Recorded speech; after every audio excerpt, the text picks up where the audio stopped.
Smart learning academy YouTube च्यानलमा तपाईँहरूलाई स्वागत छ। आज नेपालको संविधान 2072 भाग 1 लिएर आएको छु।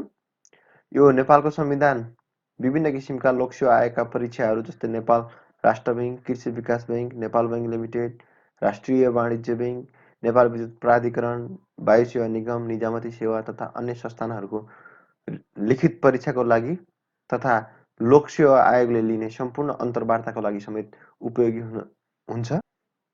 नेपालको संविधान जारी मिति, राजपत्रमा प्रकाशन मिति पनि भन्छ कहिलेकाहीँ 2072 6को महिना 3 गते रहेको छ। भने नेपालको संविधानको पहिलो संशोधन कहिले भयो? 2072 फागुन 16 गते, जस अन्तर्गत 3 वटा धारामा संशोधन गरिएको छ। धारा 42 सामाजिक न्यायको हक, धारा 84 प्रतिनिधि सभाको गठन, धारा 286 निर्वाचन क्षेत्र निर्धारण आयोग। अब संशोधन त भयो, तीनवटा धारामा संशोधन भएको छ। अब सुरुमा 42 सम्झिने, त्यसपछि अरू सम्झिनु पर्दैन।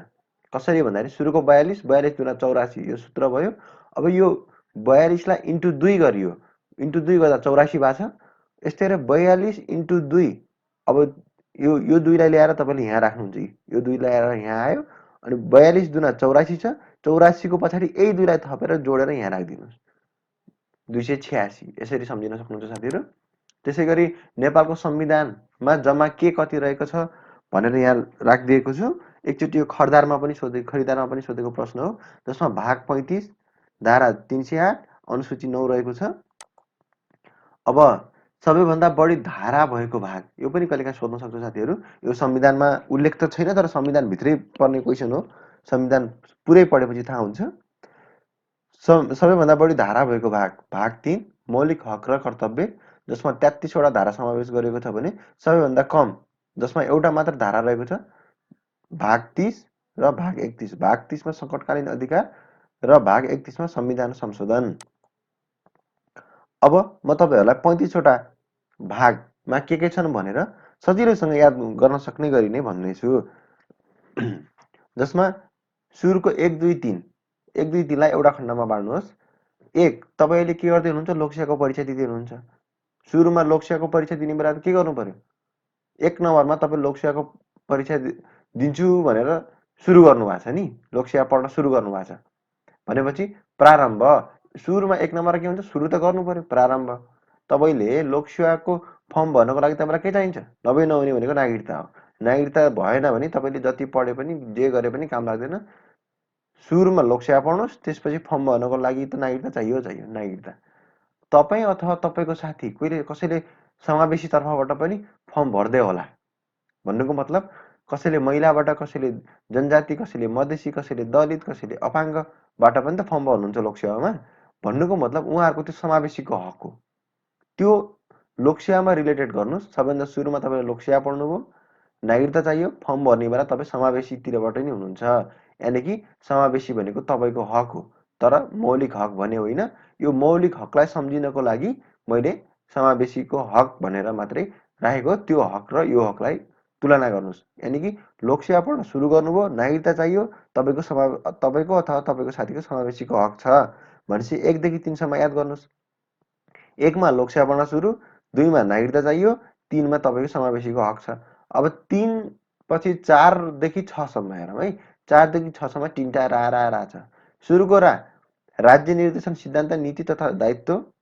दोस्रो रा यानि कि भाग 5 मा राज्यको संरचना र राज्य शक्ति बाँडफाँड। तेस्रो रा भाग 6 मा राष्ट्रपति र उपराष्ट्रपति। अब 7 देखि 10 सम्म एउटा खण्डमा पढ्ने साथीहरू। मैले यहाँ बिचमा ब्रेक पनि लगाइदिएको छु। यस्तो ब्रेक भएको ठाउँमा यसलाई एउटा लाइनमा पढ्ने, त्यसपछि तललाई एउटा लाइनमा पढ्ने भनेको है। अब 7 देखि 10 सम्म माथि भाग 5 मा हेर्नुहोस्, राज्यको संरचना र राज्य शक्ति बाँडफाँड भनेको छ। अब त्यसैलाई अलिकति छोएर रिलेट गरेर अब यहाँ राज्यको संरचना कस्तो रहेको छ भन्दाखेरि सङ्घ, प्रदेश र स्थानीय तह रहेको छ। त्यसै गरी अब भाग 7 देखि 10 सम्म सङ्घसँग सम्बन्धित, यानि कि सङ्घसँग सम्बन्धित कुरा रहेको छ। जस अन्तर्गत सङ्घीय कार्यपालिका, सङ्घीय व्यवस्थापिका कार्यविधि, सङ्घीय आर्थिक प्रणाली। पढ्ने बेला कसरी पढ्नुहोस् भन्दाखेरि 7 देखि 10 भन्नु, त्यसपछि यो भन्ने सरर। 7 मा सङ्घीय कार्यपालिका, 8 मा सङ्घीय व्यवस्थापिका, 9 मा सङ्घीय व्यवस्थापिका कार्यविधि, 10 मा सङ्घीय आर्थिक कार्यप्रणाली। यसरी भन्न लाग्नुभयो भने तपाईँ झुक्किनुहुन्छ। कहिले अगाडि पछाडि पनि पर्न सक्छ र यसरी घोक्ने क्रममा टाइम पनि बढी लाग्छ। त्यसैले 7 देखि 10 सम्म तपाईँको के छ सँगसँग सम्बन्धित छ यो सम्झिने सुरुमा। भनेपछि सँगसँग सम्बन्धित छ यानि कि सङ्घीयसँग सम्बन्धित छ भनेपछि अगाडिको सङ्घीय किन भन्नु पर्यो? सङ्घीय नभन्नुहोस्, जसले गर्दा तपाईँको पढाइ छिटो हुन्छ। सङ्घीय भन्नु पनि परेन। तपाईँले यति पढेपछि सङ्घीय छ भन्ने पनि थाहा हुन्छ। 7 देखि 10 कार्यपालिका, व्यवस्थापिका, व्यवस्थापिका कार्यविधि, आर्थिक कार्यप्रणाली यति भन्ने। 7 देखि 10 कार्यपालिका, व्यवस्थापिका, व्यवस्थापिका कार्यविधि, आर्थिक कार्यप्रणाली यो भनेको के को सङ्घको सङ्घीय। अब हेरौँ बीचमा दुईटा न्यायसँग सम्बन्धित छ। न्याय एउटा न्यायपालिका 11 मा भाग 11 न्यायपालिका 12 प्रधान न्यायाधिवक्ता दुईटा मात्रै पढ्नुहोस् यो चाहिँ सुरुमा 11 र 12 भनेर हेर्नु है। 11 र 12 न्यायपालिका र महान्यायाधिवक्ता। अब 13 देखि 16 सम्म एउटा पढ्नुहोस्। कसरी पढ्ने मैले अगाडि नै भनिसकेँ 7 देखि 10 पढे जस्तै यो पनि 13 देखि 16 यसमा चाहिँ प्रदेशका कुरा गरिएको छन्। त्यसैले 13 मा प्रदेश कार्यपालिका, 14 प्रदेश व्यवस्थापिका, 15 प्रदेश व्यवस्थापिका कार्यविधि, 16 प्रदेश आर्थिक कार्यविधि। अब पढ्ने टेक्निक उही टक्क लाएर साथीहरू 13 देखि 16 भन्ने कार्यपालिका, व्यवस्थापिका, व्यवस्थापिका कार्यविधि, आर्थिक कार्यप्रणाली यति भन्ने। के भन्ने साथीहरू 13 देखि 16 कार्यपालिका, व्यवस्थापिका, व्यवस्थापिका कार्यविधि, आर्थिक कार्यप्रणाली यो के को 13 देखि 16 भन्ने बित्तिकै तपाईँले के सम्झिनु पर्यो प्रदेशको आयो है प्रदेशको 13 देखि 16 प्रदेश। 7 देखि 10 स्थानीय तह यसरी पढ्ने। अब तपाईँको 17 देखि 20 भनेको स्थानीय तह आयो है सरी अघि 7 देखि 10 सङ्घीय भनेर पढ्ने 17 देखि 20 तपाईँको स्थानीय तह आउँदैछ है। अब पढ्ने तरिका उही हो ट्याक्क ट्याक्क ल हेर्नु। अब स्थानीय तह आयो भनेपछि स्थानीय तह भन्नु पर्यो परेन नि। स्थानीय तहमा त आफैमा आफै के भन्ने त्यो भनिँदैन। यो यसको हेडलाइटै स्थानीय तह भनेर बुझ्नुहोस्। 17 मा स्थानीय कार्यपालिका, 18 मा स्थानीय व्यवस्थापिका, 19 मा स्थानीय आर्थिक कार्य प्रणाली। माथि हेर्नुहोस् है व्यवस्थापिका पछि व्यवस्थापिका कार्यविधि आएको थियो तर यसमा व्यवस्थापिका पछि व्यवस्थापिका कार्यविधि छैन। यति ख्याल गर्नुहोस् व्यवस्थापिका कार्यविधि छैन यसमा अरू सबै उही छ। अब सङ्घ पनि भयो प्रदेश पनि भयो स्थानीय पनि भयो भनेपछि अब तिनटै मिल्छन् है। यहाँ तिनटैको रिलेटेड हुन्छ। अब यहाँ 20 मा आएर सङ्घ प्रदेश र स्थानीय तहको बीच अन्तर सम्बन्ध भन्ने 20 छ। 20 भनेको अल इन वान पनि भन्न सक्नुहुन्छ यसलाई। 17 देखि 20 17 के छ कार्यपालिका, व्यवस्थापिका, आर्थिक कार्यप्रणाली 20 अल इन वान सक्यो। पढ्ने टेक्निक त्यही हो साथीहरू। 17 मा स्थानीय कार्यपालिका भनेर नपढ्नुहोस्। 18 मा स्थानीय व्यवस्थापिका, 19 मा स्थानीय आर्थिक कार्यप्रणाली यसरी नपढ्ने। 17 देखि 20 सम्झिने कार्यपालिका व्यवस्थापिका यसमा व्यवस्थापिका कार्यविधि छैन आर्थिक कार्यप्रणाली अनि अल इन वान यसरी सम्झिनु भयो भने फ्याट्टै याद हुन्छ कहिले भुलिन्न पनि। अब तपाईँको भाग 21 देखि 27 यो भाग 21 देखि 27 अन्तर्गत के छन् भन्नु अर्थात् भाग 21 देखि 27 सम्म चाहिँ तपाईँको संवैधानिक अङ्ग नेपाल सरकारको संवैधानिक अङ्ग रहेको छ। यो यिनीहरू भनेको संवैधानिक अङ्ग हुन्। नेपालमा जम्मा 13 वटा संवैधानिक अङ्ग छ जसको लागि म यसको संवैधानिक अङ्गहरूलाई लिएर पछि विस्तृत भिडियो बनाउनेछु। जस अन्तर्गत भाग 21 देखि 27 भित्र संवैधानिक अङ्ग पर्छन् अर्थात् भाग 21 मा के 22 मा के 23 मा के भनेर मैले एउटा चिटिक्क परेको फर्मुला बनाएको छु। यो फर्मुला चाहिँ महालेखा परीक्षकले भनेको फर्मुला है। कसरी सम्झिन्छ यो महालेखा परीक्षकसँग सम्बन्धित फर्मुला छ। मैले यहाँ 21 मा के छ अख्तियार दुरुपयोग अनुसन्धान आयोग जसलाई छोटकरीमा अदुआ भनिन्छ। 22 मा महालेखा परीक्षक, 23 मा लोकसेवा आयोग, 24 मा निर्वाचन आयोग, 25 मा राष्ट्रिय मानव अधिकार आयोग, 26 मा राष्ट्रिय प्राकृतिक स्रोत तथा वित्त आयोग, 27 मा अन्य आयोग भनिएको छ। अब कति साथीहरूलाई अघि मैले भर्खरै भने थिएँ 13 वटा संवैधानिक अङ्ग छन् यिनी भनेको संवैधानिक अङ्ग हुन् भने मैले हैन। अब यहाँ तपाईँले हेर्दाखेरि 1 2 3 4 5 6 वटा मात्रै संवैधानिक अङ्ग देखियो बाँकी कता गयो भन्नुला। बाँकी भनेको यो अन्य आयोगभित्र छन्। यो पछि विस्तृत रूपमा म अर्को भिडियो बनाउने छु। जस अन्तर्गत तपाईँले अहिले कुन भागमा के पर्छ मात्रै भनेर बुझ्नुहोस्। यसको लागि मैले एउटा चिटिक्क परेको फर्मुला बनाएको छु। अब यसमा हेर्नुहोस् है अदुआ अख्तियार दुरुपयोग अनुसन्धान आयोग भन्न खोजेको तर यसलाई पढ्दाखेरि अदुवा भने पनि केही फरक पर्दैन।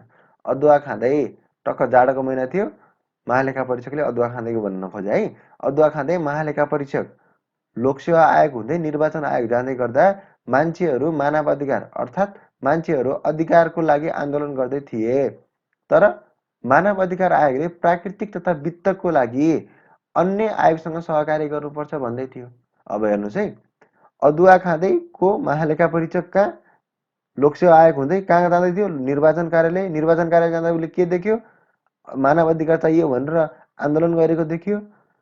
प्राकृतिक तथा वित्तको लागि अन्य आयोगसँग सहकार्य गर्नुपर्छ भन्ने कुरा पनि भयो। अब यसरी जोड्नुहोस्, अदुवा खाँदै महालेखा परीक्षक लोकसेवा आयोग हुँदै निर्वाचन कार्यालय जाँदै थियो, मानव अधिकार चाहियो भनेर मान्छेहरू आन्दोलन गर्दै थिए र यही राष्ट्रिय मानव अधिकार आयोगले चाहिँ प्राकृतिक तथा वित्तको लागि अन्य आयोगसँग सहकार्य गर्नुपर्छ नत्र हुँदैन भन्दैछ।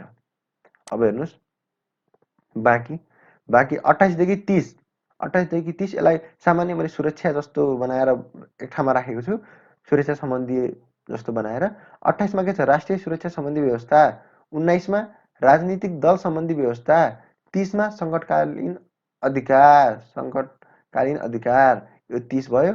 अब 31 देखि 35 यो सम्झिने सजिलो छ साथीहरू। एकचोटि ध्यान दिएर मैले भने जस्तै हेरेर पढ्नुहोस्, कपीमा एकचोटि सार्नुहोस्, सबले जान्नु हुनेछ र जानिसकेपछि तपाईँहरूले यो कहिले बिर्सिने हुनु छैन। कसैले बिर्सिनुहुन्न, सबैले याद हुन्छ, सधैँ याद हुन्छ। अब 31 देखि 35 सम्म हेरौँ है। 31 मा तपाईँको के छ? संविधान संशोधन। 31 मा संविधान संशोधन जान्नुभयो भनेपछि अब सुरुको जान्नुभयो। अब अन्तिममा जानौँ न, सुरु र लास्टको प्राय ठ्याट्टै याद हुन्छ नि। अन्तिममा के छ? खारेजी छ है। सुरुमा संशोधन, संविधान संशोधन, लास्टमा खारेजी। यो भागमा मात्रै यो 5वटालाई हेर्दाखेरि साथीहरू सुरुमा संविधान संशोधन, त्यसपछि खारेजी छ। अब हेर्नु 31 मा संविधान संशोधन, संविधान, सम पछि क्या छ? बिया छ। अब यहाँ हेर्नुहोस् 32 मा के रहेछ? विविध। संविधान, सम बी पछि 32 मा विविध। अब यहाँ 35 मा के छ? खारेजी छ। संक्षिप्त नाम, प्रारम्भ र खारेजी भनेर। खारेजी गर्न त त्यसै कसैले पनि मान्दैन। सुरुमा मलाई त्यसको परिभाषा भन भाइ, त्यसपछि व्याख्या गर, अनि मात्रै म खारेजी गर्छु नि। मैले बुझ्दिनँ भने कसरी खारेज गर्ने? त्यसैले मलाई परिभाषा र व्याख्या चाहिन्छ भन्छ यो लास्टकोले, 35 ले है। हो, अब के बुझ्नुभयो? 35 लास्टमा खारेजी छ। खारेजी भन्दा पहिला मलाई परिभाषा र व्याख्या चाहिन्छ भनेको छ। भनेपछि बचेको कुन भयो? बचेको तपाईँको होरी यो भयो, 33 मात्रै बच्यो नि त। भनेपछि तपाईँको यो 33 मा के भयो? संक्रमणकालीन व्यवस्था। अब हेर्नुहोस् 31 मा संविधान, सम बी पछि विविध 32 मा आयो, बचेको थियो 33 संक्रमणकालीन अधिकार। 34 मा के छ भन्दा ओहो लास्टमा त खारेजी हो। खारेजी भन्दा पहिला त परिभाषा र व्याख्या चाहियो। भनेपछि तपाईँहरूले लास्टको सम्झिने बित्तिकै यो सम्झिनुहुन्छ, यो सबै एकैचोटि आउँछ तपाईँको दिमागमा, एकैचोटि हुर्र आउँछन् यिनी कुराहरू। अब अनुसूचीतिर जाउँ। अनुसूची यसको हेडलाइन नै हामीले अनुसूची भनेर राखेका छौँ। भनेपछि यसमा अनुसूची भनिराख्नु पर्दैन होइन। अनुसूची 1, अनुसूची 2 भनेर पढ्नु पर्दैन। त्यसैले अनुसूची 1 देखि 3, 1-3 भन्नु, 1 देखि 3 है। 1-3 भने पनि हुन्छ, 1 देखि 3 भने पनि हुन्छ। यता पढ्ने बेला झन्डा गीत छाप। के भन्ने? झन्डा गीत छाप। झन्डा भन्ने बित्तिकै नेपालको राष्ट्रिय झन्डा भन्ने बुझिन्छ। गीत भनेको गान हो। सय थुङ्गा फुल्का हामी नेपालको राष्ट्रिय गान। कसैले गाना पनि भन्नुहुन्छ, कसैले गीत पनि भन्नुहुन्छ, कसैले सङ पनि भन्नुहोला। अनि छाप, नेपालको निशानी छाप। 1 देखि 3 झन्डा गीत छाप। यो गीत चाहिँ पढ्न तपाईँलाई जुन सजिलो लाग्छ, गीत भन्नुहोस्, गाना भन्नुहोस्, सङ भन्नुहोस् होइन, जे सजिलो लाग्छ त्यो भन्नु। झन्डा गीत छाप। 3टामा के छ? झन्डा गीत छाप। 1 देखि 3 झन्डा गीत छाप भन्दै हिँड्नुहोस्। खाना खाने बेला नि भन्नुहोस्, हात धुने बेला झन्डा गीत छाप। लोकसेवा पढ्ने मान्छे अलिअलि पागल भए पनि हुन्छ कि साथीहरू, कसैले केही भन्दैन। तर वास्तवमै लोकसेवा पढ्ने मान्छे पागल होइन, झन् विद्वान हुन्छ। ल हेर्नुहोस्, अब अनुसूची 4 मा रहेको छ। अनि अलिकति अनुसूची 4 मा चाहिँ तपाईँको के छ भन्दाखेरि, अनुसूची 4 मा तपाईँ हुनुहुन्छ अहिले। भन्नुको मतलब तपाईँले यो भिडियो कुन प्रदेशबाट र कुन जिल्लाबाट हेर्दै हुनुहुन्छ? हो, त्यही भनेको साथीहरू। अब बुझ्नुभयो? प्रदेश र सम्बन्धित प्रदेशमा पर्ने जिल्ला। अनुसूची 4 मा तपाईँ। 1 देखि 3 झन्डा गीत छाप, अनुसूची 4 म भनेर सबैले आफूलाई म भनेर सम्झे पुग्छ। अब बचेको 5वटा अनुसूची छन्। यी 5वटा अनुसूचीमा चाहिँ अधिकारसँग सम्बन्धित कुरा गरिएको छ। अधिकारसँग सम्बन्धित सुरुमा सङ्घको अधिकारको कुरा गरिएको छ। दोस्रोमा त्यसपछि अनुसूची 6 मा प्रदेशको, अनुसूची 7 मा सङ्घ र प्रदेशको, अनुसूची 8 मा स्थानीय तहको अधिकारको कुरा गरिएको छ। अनुसूची 9 मा 16टै सङ्घीय संरचनाको कुरा गरिएको छ। सङ्घीय संरचना भनेको सङ्घ, प्रदेश र स्थानीय तहको।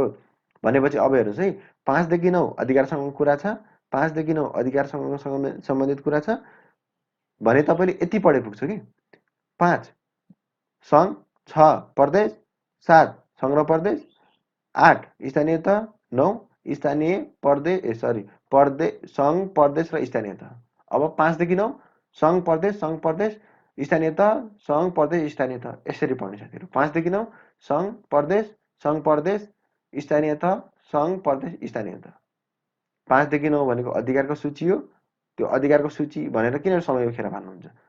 तपाईँले 5 देखि 9 यो अधिकारको सूचीमा पर्छ भनी थाहा पाएपछि तपाईँलाई यति त थाहा भइहाल्छ, त्यो अटोमेटिकली आइहाल्छ।